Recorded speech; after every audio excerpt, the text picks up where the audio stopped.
me put I this need a on. new fucking.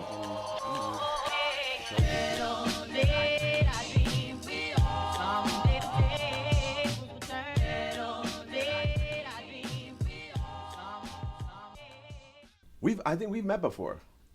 Long time ago, I right? think so. Yeah, Yeah. like a while. Because Yeah. I mean, how? Because you've been doing this for a minute as Yeah. well. Yeah. I've been doing stand up for this is my 16th year as my main income on my tax form. So. Yeah, yeah, yeah, Yeah. for sure. It's like Yeah. fucking hell. I know it went at that point. It gets real. Like, oh, Yeah.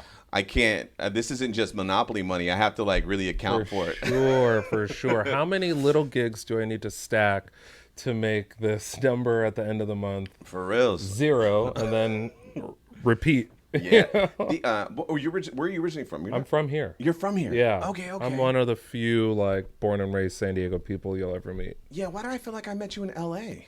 I lived in LA for 8 years. Okay. Yeah, yeah. Okay. Okay. Yeah. Then, yeah, because I was like, I could have swore I met you in L.A. like around the store or something like Yep. that at one point. Yep. Yeah. Yep. I'm a comedy store person. Yeah, yeah, and then so you came back. I mean, I don't, I know why you came back. It's fucking awesome here. Yeah, yeah, yeah. It is amazing here. I've been to almost all 50 states, and it's hard to find what we have going on here anywhere else.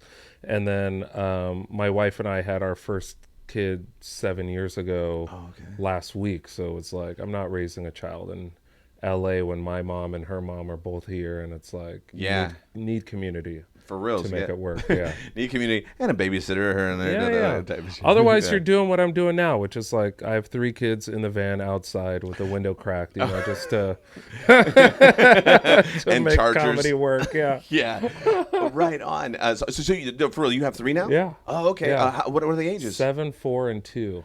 Okay, and boy, girl, boy, girl. Boy, girl, boy. Oh, okay. Yeah. That's what's up, man. Girl in the middle. That's interesting. Okay, so I'm, because I don't know if you mind saying your age or anything like that. I'm 41. 41. Okay, yeah, Yeah. I'm 44. I don't have any kids, but Yeah. that's like a whole new kind of thing I'm not even aware of. Like I have no idea. Yeah. When we got pregnant with my son, my oldest, it was like the range of emotions as a comedian, just like, oh, I think I'm retired now. I think my job, like how am I going to do this and support a child, and like the time that it takes to be good at stand up and the time that it takes to be a present parent is like something's got to give, but you figure it out. It's so because I mean I would assume for me for like same thing, like I think fear would just set Crippling, in. dude. Yeah. Crippling. I literally thought my life was over, and then I had one of my best friends was like pointed out her sister. She's like, dude, my sister had twins when she was a junior in high school. You're in your 30s. You're gonna be fine. You're gonna That's actually figure a it out. great point. And it was literally the most like I needed to hear that. It was the most like, oh yeah, people do this with much less than what I have right now. So it's like we'll make it work. And So funny. fast forward, 7 years now, we have 3, and as of a week ago, the factory is shut down. So we're solid with 3. That's it. The cutoff. Yeah, literally the cutoff. That's awesome. Well, that's good to hear because I get worried. Like I'm like you said too. Oh, comedy career is over. Because it's funny because it's like I'm so used to being selfish in that way, but now it's like completely the opposite of being selfless. Yeah, I think it really establishes your why. I think before I had kids, I probably couldn't tell you my exact why. Like I want to be successful. It's not like a solid why. It's like, why am I doing this? Because I need to support these kids and give them a better life than I had. And it really just like, it's a fuel, And So. then, so it's funny. So like, because they're well, you said the oldest is 7, right? Yeah. And so they're not even in school. Well, at 7 school. Yeah, he'll be starting 2nd grade next year. So Okay. we'll have a 2nd grader and a TK, which is the level between preschool and kindergarten, I found out. TK, and then we'll have one kid still at home starting in the fall. Do you? So that's another thing too. Like, because like I haven't had that like basically also too they represent time, Yeah. too as well. So it's like I've been doing the same shit since I was 27. So it's Mm-hmm. like, oh, I don't like sometimes I'll get asked my age and I'm like, Yeah. oh, that's right. No, I've been doing the same shit. I Yeah. have no gauge of. Yeah. But also too, like you get to see or you get to relive stuff with your kids. What's been the thing the most that you like? Oh, I forgot about that. Yeah. I loved doing this. That is the one of the coolest parts about having kids. If you, I mean, we've all met parents, especially in this game, that like the child is a burden. They're not like enjoying it. Yeah. But if you enjoy it and look at it through a kid's eyes, it's fun to watch a human experience something that you know well for the first time, and it gives you kind of a first time experience. Like the first one that pops into my head now is like seeing an elephant in a book, and then going to the zoo and seeing an elephant and watching the face of like, oh shoot, Yeah. like that's an elephant. Or like the arcade for the first time. Like I experienced a first time moment in my life with my son last week. We celebrated his 7th birthday at Chuck E. Cheese. I'm 41. Never been to Chuck E. Cheese my entire life. Really? Until last week. We're super poor, so we didn't go to Chuck E. Cheese. The birthday party was at the park for free. Oh yeah, and or run the yourself backyard. until you're tired. Yeah. Spray each other with the water hose. Isn't that fun? And Yeah. now it's like we're in a position where, hey, you can invite this number of it's a finite number of friends, but you guys will get unlimited games. We can afford to get you unlimited games for this amount of time. And I'm also in there like, yeah, I'm going to need a card too. I need to play. I want to play. Right? I've never been here. I want to play. Yeah, I want some skee ball. Yeah, Oh, Skee ball, pop a shot. I was doing all the things. We're getting tickets. It's so funny too that you said that about like, because I mean, like I kind of contextualize it too here and there, but like the massive amount of scale that it adds on to when it's with your kid or your, because like I'll watch a movie over and over again, and I'll watch it with someone that hasn't seen it because I can't wait for them to experience. Yes, and yes. it's like, okay, great. But like, yeah, I can get like, it's funny because what you describe is like, oh, I get that, but I probably only get a tenth of what you're talking about because it's like, oh no, this is my son and or my daughter, and now. We share this now, and definitely more questions and more answers. And oh, this is your interest. Oh, I'll dive all in. Yeah, let's go. Yeah, and it also opens your eyes to like, we have a general knowledge of most things as adults, but we don't have like a detailed understanding of almost anything. And you find that out when your son's like, or your kid is like, hey, why do we do this? And it's like, I don't know, we just do. But why? And then you're like, why? Huh. Yeah. Why do it? And it's a lot of self-reflection, a lot of... It's like, I need that actually, especially as a thinking. comedian. Yeah. Yeah, you're like, you know what? That's actually a really good For sure. point. And then you ask your kid, you're like, are you gonna use that, or can I have? Is that mine? Because that's really good, man. I don't want to step on your shit. Yeah, I mean, you came up with it, but are you gonna? We were in conversation together. Yeah. It's funny too because like you were saying, with the comedy and stuff like that, and going back at like the why. Oh no, that's what I was gonna say. I'm sorry, I ADD'd and had to replay. It's funny, like I remember Animaniacs. Okay. Did you ever watch that? Oh, so there was this cartoon character, and her name I can't remember. It was Buttons and something. It was a dog that she would always have, but she would always like just get lost. And Buttons was a dog trying to protect her, and from danger. And she would like walk up to strangers, and she'd be like, "What are you doing?" And then he would tell her, and then she was like, "Why?" Yeah. And then he'd tell her again, "Why?" And then and then he was like, "Get out of here! You're bothering me." Yeah. But it's so funny because that's what that reminded me of. Oh man. Because I was a big fan of Animaniacs and cartoons, which is something that kind of isn't around anymore for kids. It isn't around the way we experienced it for sure. I forgot, I read this somewhere or I saw it on an Instagram reel or something, but the way almost everything is designed now is to keep them locked in, right? So like when we were kids, like we would wake up on Saturday morning and you would know the time that your favorite, whatever Tom and Jerry was coming on, and you would watch it. And there may be 2 episodes or 20 minutes, and then Tom and Jerry was done for the rest of the day until next week. And now it's like you can literally watch 10 hours of Tom and Jerry All back the to way back through. to back to back, and you don't even, it's seamless, you know? And so they don't appreciate it. Yeah. Arcades at the Chuck E. Cheese, Dude. it's like that you got the card that's unlimited. It doesn't, when you die, it doesn't make you go to the beginning to figure out how to get past this point. You just continue from right here, and so the game never ends. So it's not like on Mario how we were like, okay, like I keep getting to this point and I don't know how to jump over this crevasse. Like It'll take you all the way back. And figure it out. Mm-hmm. Not anymore. It's like, okay, start from here again. Yeah, you're good. Go again. So crazy. again. Especially to, like you said, arcades. I remember when the arcade was better than the home system, and now the home system is way better. Way superior. And Yeah. So, because I remember getting Street Fighter 2. A friend of mine got it. I say I got it, but a friend got it. Yeah. If your friend has it, it's yours. Yeah. Yeah. That's how I saw it. As I was like, I would get good at video games at other people's houses. Yeah. Yeah. I did not own a game system. Yeah. Growing up, it's like, oh, I'm allowed to come over. Yeah. Then I'll be there. I'll be there. Hey, you actually suck at this. Can I watch this? And I will tell you that. I mean, you're an adult, so you know it graduates into adulthood.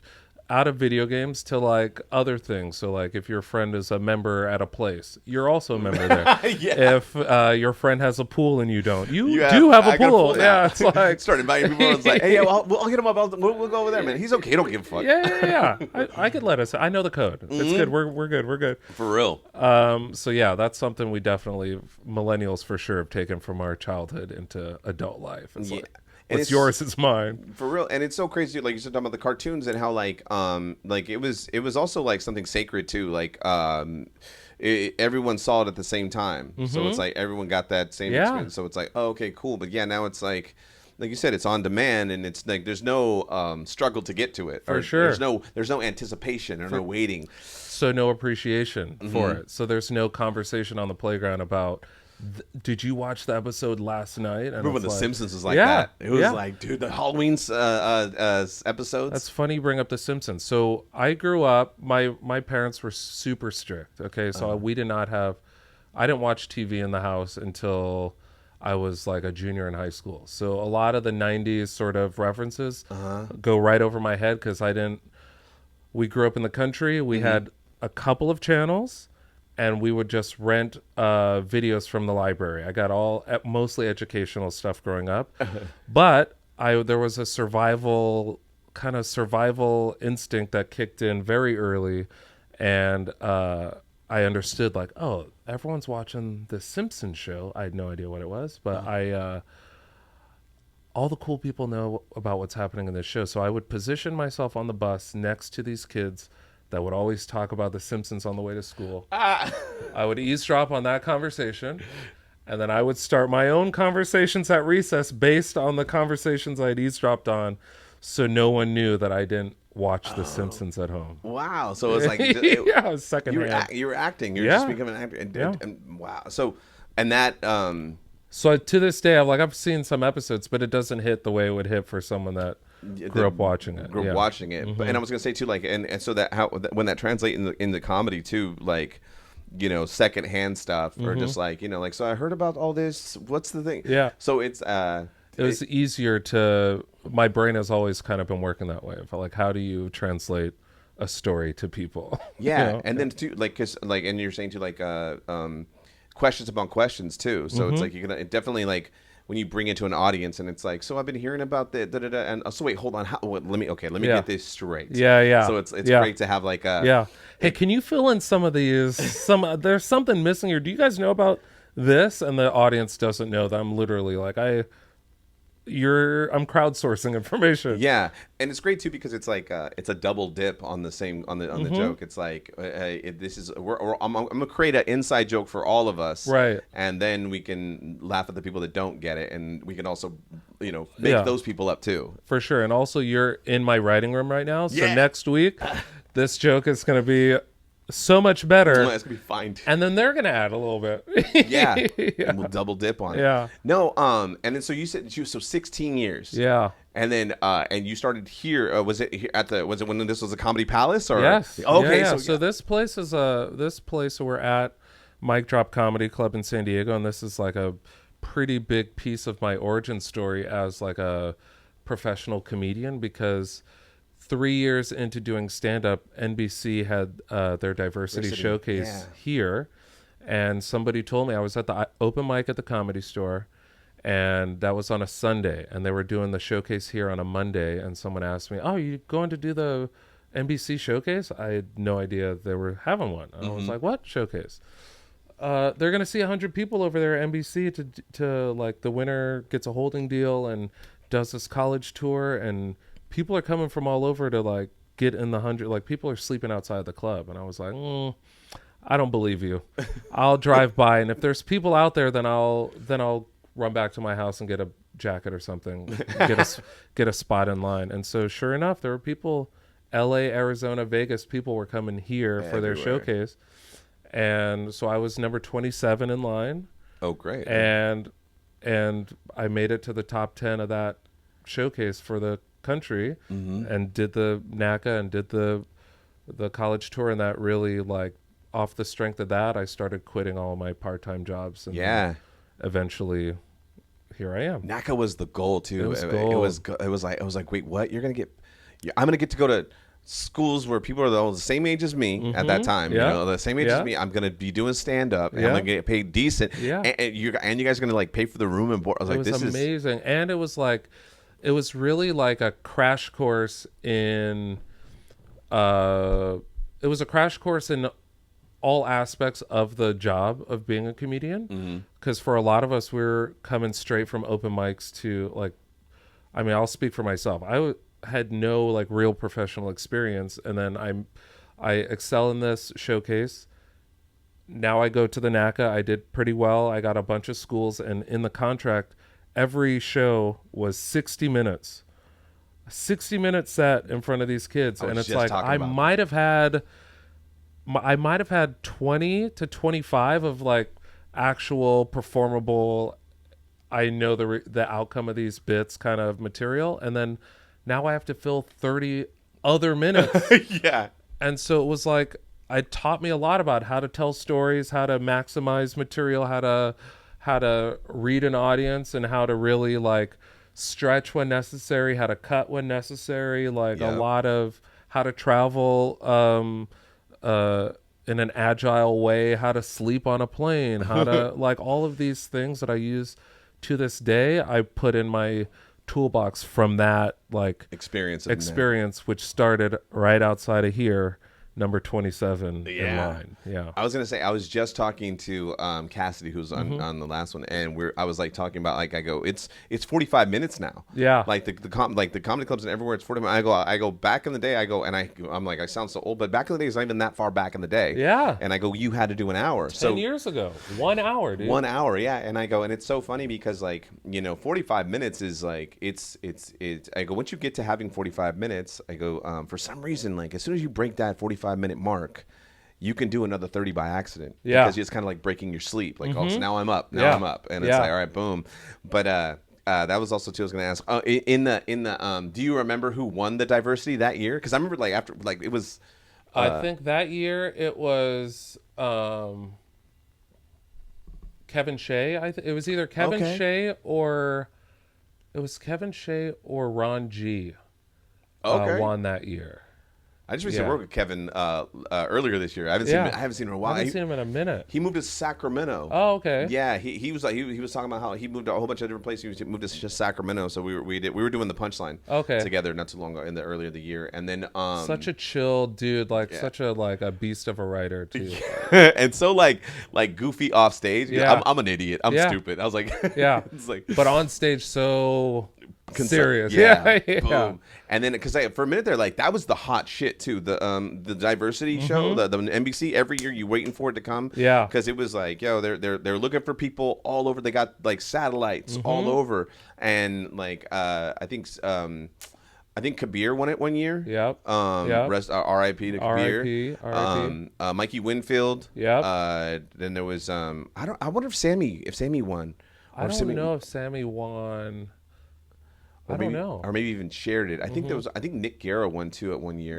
But yeah, no, it was a big deal. It was a big. It's. I mean, is it still around? I don't know, to be honest. The I don't think so. The last time I did it, it was we were at Levity Live. They had just Levity Live just opened up in Oxnard. Or they took over the Improvs, and it was funny because it was all of us. Sammy was hosting, actually. It was funny because Sammy was hosting it, and I was like, dude, it's because you do 1 minute. You do 1 minute. Yeah. And so I went up and I did.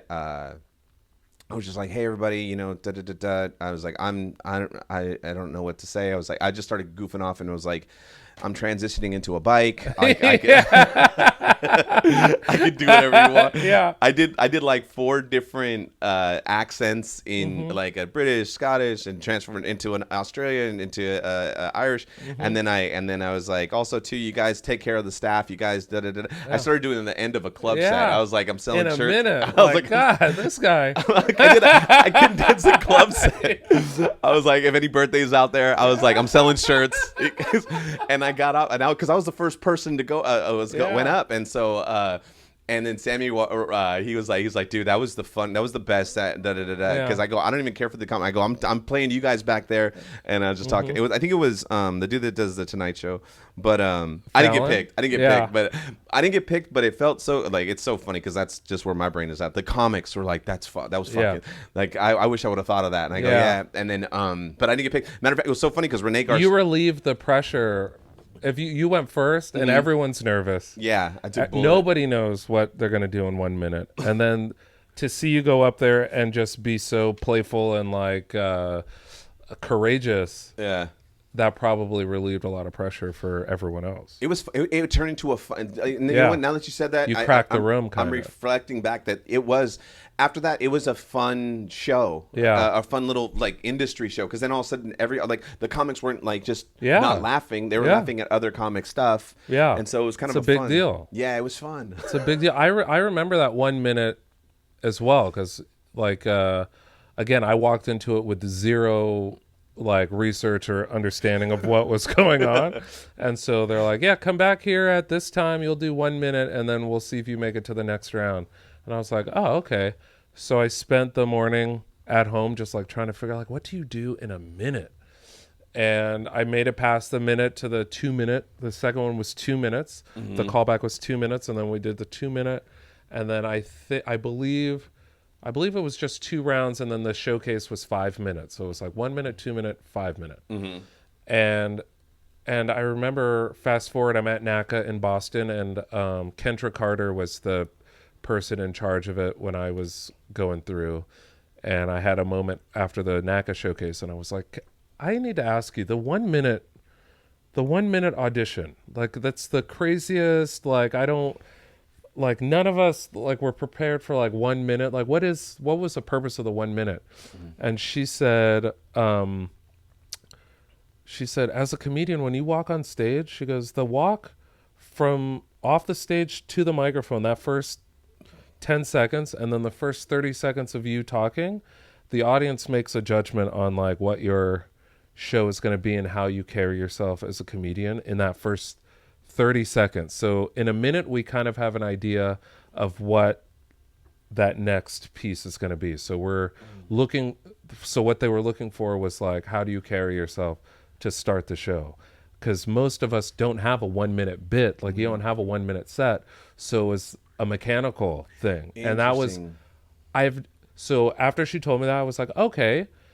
And from that moment on, so I'm 3.5 years into my career at that point, I was like, okay, so from that point on to this day, I take the walk to the stage and the first minute of my show very serious. This is like a tone setter, and it's either an affirmation of what people are thinking or like, okay, maybe we should like pay attention here. Interesting. I didn't know that. That's a really good, that's a great tip. That's because I wondered, like, you know, like we all just go like, what the hell, 1 minute? Like it's more like annoying and upsetting, and then learning the purpose, and then like think about your friends when they go on stage, or like how many of our friends just like screw off the first minute or whatever, and it's like And then they come off stage and they're like, the crowd sucked. And it's like, well, you kind of disrespected them from the jump. And so like, why would they come back? Like, your material's not strong enough to do that. Like, what are you, unless you do it on purpose for whatever the first bit is. Yeah. Like, dude, you should be kind of locked in when you're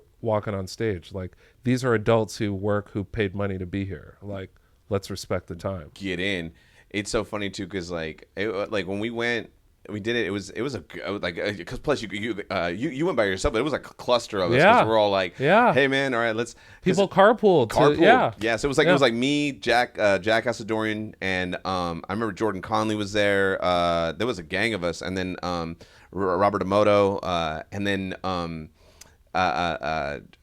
Renee Vaca. He was with us. Okay. And then we're all, and he got the call back, and I think I want to say I'm not 100% sure, but I think I think it was like the first time that there was like a split win, like it was two people won at this thing. Yeah. And okay. So I was like, oh okay. But no, it was a gang of us, and it was just to be honest, the hang was fun. Yeah. I mean, just the shit talking, and then sure. And that was another thing too. Like in that, I remember when. Because Robert Emoto and Renee got the calls back, and we're all sitting in that little car, and everyone was happy for anybody because it was like, all right, boom, we're a team. Yeah. This is a team in this car. Like we want each other to win. Yeah. This is a good story. Yeah, I definitely saw that. Because I didn't know a lot of people. I started my career here, so I've gone to LA a little bit, but I didn't have like friends at that point. So it's like a lot of my comedian friends to this day were in cliques of people that carpooled down here from LA or from Vegas or Phoenix to like do the showcase, and like, no, I live here, I'm gonna go home now.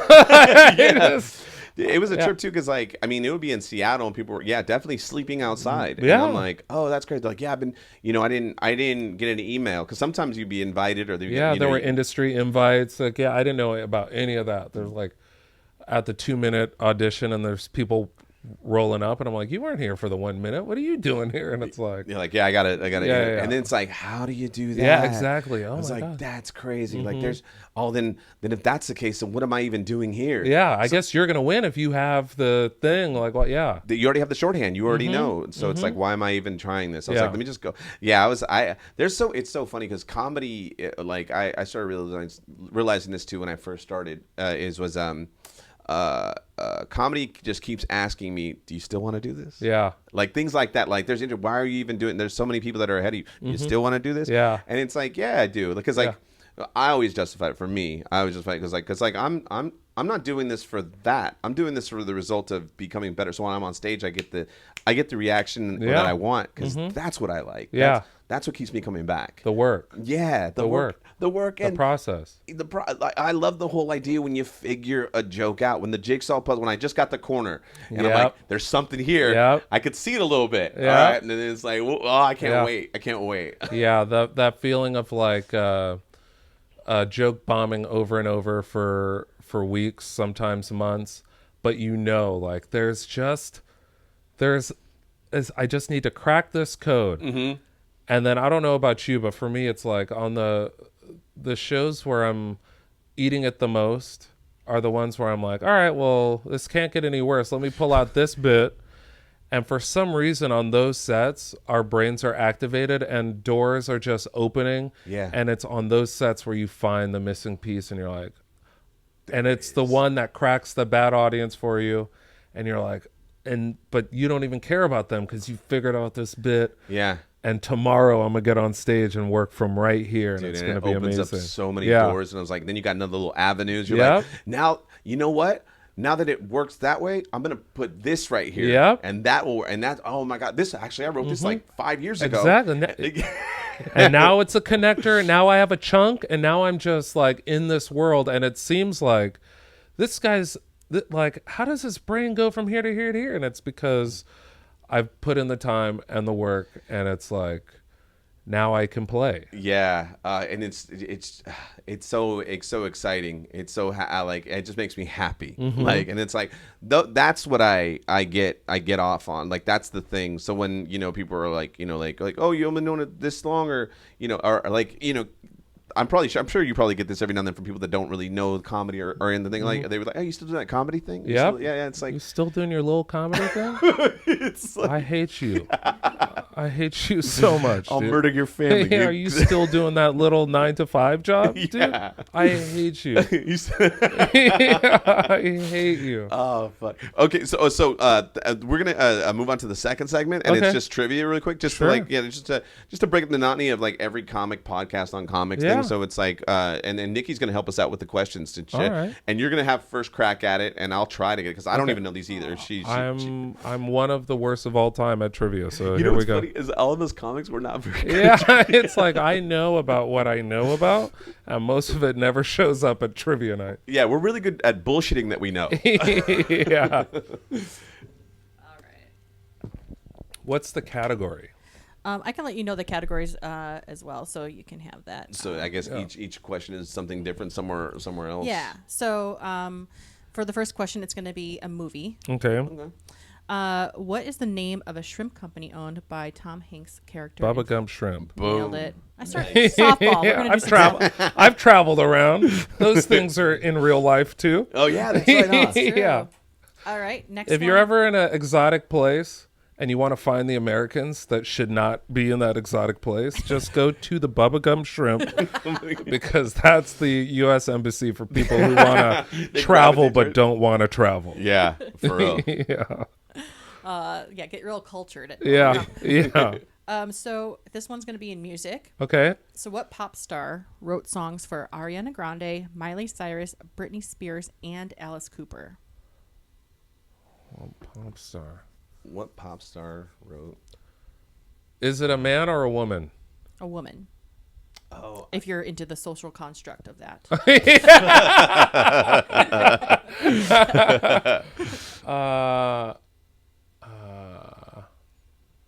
I feel like this person is not like this person's popular, but kind of like a subtle level, Okay. more subtle person. But had hits, so Yeah. I would for sure know this person. Lady Gaga. in that realm. Okay. I think I know. Who? But I can't remember her name. But she used to be married to Melissa Etheridge, and no, not her. Linda Perry. That's what I was thinking. Okay, then I'm. All right, final answers. All right, I say Linda Perry, but like Casey Musgraves. Well, that's a good guess. It's Kesha. Kesha. Oh, okay, that's good to know. Yeah, she's awesome. Yeah. Great life. Okay, so this one is a book / musical. I'm out. Okay. Here we go. The musical Cats is based on which book? Oh, it's based on a book by which author? I do not know. Dr. Seuss. I don't know either. I have no idea on that what that would be. The answer is T.S. Eliot. T.S. Okay. Eliot. Okay. I've heard the name. Yeah. Okay, so this one has to do with technology. Okay. Cool. Invented by Douglas Engelbart in 1963, the first computer mouse was made out of what material? Oh. The first computer mouse was made out of what material? Wood. That's your answer? Yes. I'm gonna say carpet. Wonderful guess, Carlos. It actually was wood. Yeah. Oh shit, that's Heck crazy. yeah. Good pull. I'm just thinking of like what could be whittled into that kind of Yeah, exactly. tool, you know? Especially for a prototype, right? For prototype, you don't want metal on your desk, you know? Yeah, Wood. wood. Wood. That would be cool to have a wood one now. Like, Yeah. like a straight throw. Like, oh, look at this. Kicking This it guy retro. knows what's Yeah. up. Yeah. Welcome to my mid-century modern house. So that piece of wood right there, that's actually a mouse. That's actually a yeah. Yeah. Pick it up. Look. And then Yeah. a little ball. You want to know how rich I am? That's my mouse right there. I got yeah. Yeah. All right, this has to do with a movie. Okay. Which famous line spoken by Chief Martin Brody in Jaws was entirely ad-libbed? Oh, I think Oh, know. I think I know. Go ahead. Good. We're gonna need a bigger boat. Yeah, I say the same thing. Yeah. Yep, that's it. Dang. need a Turns bigger out I boat. am good at trivia. Yeah, There you you're go. killing it. Yeah, you're killing it right now. It's 3-1, and you're winning. Yeah, yeah. All right, and actually, this is kind of funny. You did speak on it, so I can't even give you a genre because you're Okay. going to be able to get it. I Okay. think You spoke about it earlier in your interview with each other. All right. What is the best-selling video game franchise? Oh, the Mario. Yeah, Mario. I would say. Yeah, it's Mario. Mario. Yeah. I was like, darn it, maybe I should Mario. change it. What's your favorite Mario? Yeah. There's so many now. Mario Kart on Super NES is my favorite. Okay. Really? Super NES and or coin flip for the Nintendo 64. Same here. That's what I was gonna say. The 64. N64 I'm all one. about the Yeah. Like I'm the Nintendo regular NES generation. Yeah. But when the N64 came out, I was like, this is amazing. Yeah. Like, That's the first console I owned. Yeah. And we're in the process of moving right now, and I found it. Hell yeah. So I have it with a good amount of games, and what I need to do now is find either a HDMI converter or just try to find an old TV, which I think would be cooler. I think that's To have cooler. like an old TV in the garage with the N64. you know what's crazy is like those things are like they could go for extreme amount. Like 007's hella expensive. Yeah, I mean Like, that's one of the my favorites. That's the that's the best probably video game of all time. dude, that was so Yeah. much fun. And then you could change the hard level, or and there was like certain tasks that you could do to get to unlock other random shit. And it's so funny because back in those days, like there's internet now where you can find the code or but it was like you had to play that game so much To figure it out. to figure it out. Yeah, like that there's a paintball mode. Like Yeah. how did this work? A Yeah. big head mode. That Big was head like mode with throwing knives was the best. yes. I was like the game was like critical thinking. It was like almost educational, like and we had no idea. It's so fun too. Yeah, like the missions were like, it's like, that's one thing that I liked about the games back then. It's like, you're right, it was difficult. So it's like, dude, we have to really figure this out because like we can't even just like gung ho through it. Yeah. We have to wait, be patient, Yeah. and then Yeah. man, Yeah. games. Games. All right, this one has to do with food. Okay. Which fast food restaurant has the most locations across the United States? The United States or the world? United States. That one's definitely. I'm gonna say Subway. And then what's your answer? I'm gonna say Carlos? McDonald's. It's actually Subway. It's actually so. Oh, that's crazy. Yeah. Dang, you are Nice. good. Yeah, look at that. I think you're just picking questions that I know, like the specific questions I have answers to. That's so funny. It's all Slumdog Millionaire. He's like going back to all of his travels. He's like, I see there's a lot of subways in Georgia and in That's like a fun fact that I read in the airport. Oh, really? It's like, All right, this one has to do with sports. Mm-hmm. What number does every Major League Baseball player wear on April 15th? Oh, I know this I one. know this one too. Yeah, go ahead, dude. 42. It's Jackie Robinson Day. Jackie Robinson. Yep. Yep, you're both right. Dang, I thought that would have been a left field one. All right, okay.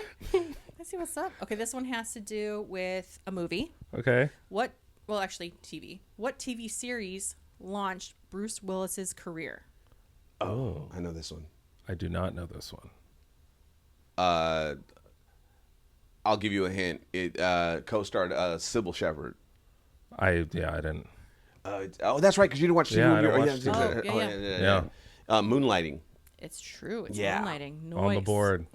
Finally. I know. It's 4-6, so you're hanging in there. Okay, and this will be your last question, so you can get to wager your points. You have 6 points. Okay. And Carlos, you have 4, and you can wager as many you'd like to try to take the win. But it's going to be a music question. Music. I mean, I'm gonna just put it all in. I'll go. I'll match. I'll match it. All right, we're going all in. All right, what is the name of the singer and actor Stefani Giramata, better known by? The singer and actor. Yes. Oh. Or I guess you say Stephanie Giramata. Oh, okay. I know this. I know the name. Is she